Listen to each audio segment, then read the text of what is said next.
This is Dr. Joseph Aiello from San Diego Center for Integrative Medicine, and today I wanted to talk to you about hydrogenated fats. Hydrogenated fats are bad fats. They are very bad. They've been around for over 100 years.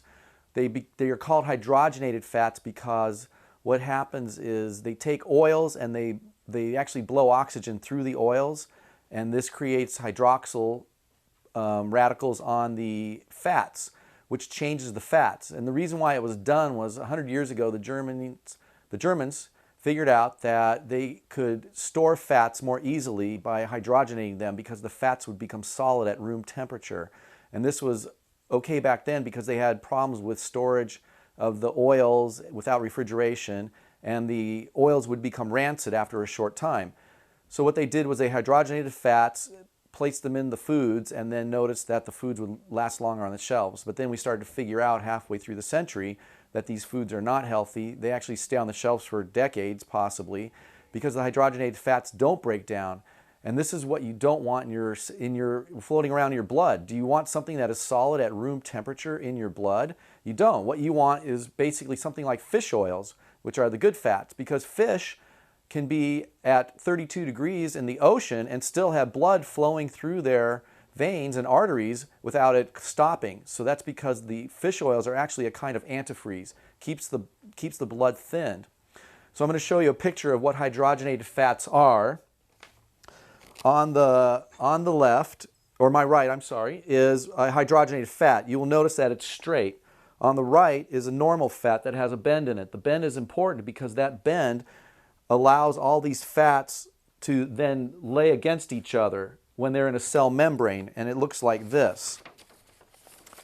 So this would be the cell membrane, and they're all side by side.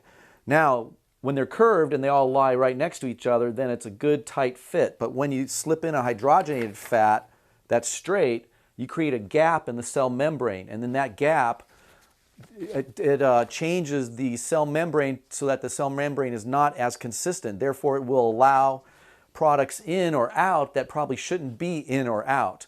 And that's the issue with hydrogenated fats. So we want to get rid of them. So I have an article on my old website that says throw them out. You want to go through all your cans and boxes and things and get rid of the ones that say anything that's partially hydrogenated or hydrogenated. And that could be in pancake mixes, it could be in peanut butter, and it could be in saltine crackers. Simple things that you wouldn't think of, but they are in it. Then you cannot go by the label because the food companies had the FDA come up with a deal that if they have less than a certain percentage of hydrogenated fats in the food, and I believe it's 1%, then they can say that their trans fats are 0. So therefore, if you look at the label and don't read the ingredients, you'll be tricked. So fortunately, or theoretically, the FDA has said that in 2017, all the food makers are supposed to eliminate hydrogenated fats, but I would be careful because they may slip something in again where they can leave a certain percentage in and then still not label it accurately. So anything that's got an ingredient that says hydrogenated fat should be thrown out for your general health and well-being. So thank you very much. This is Dr. Aiello, and we're here for you.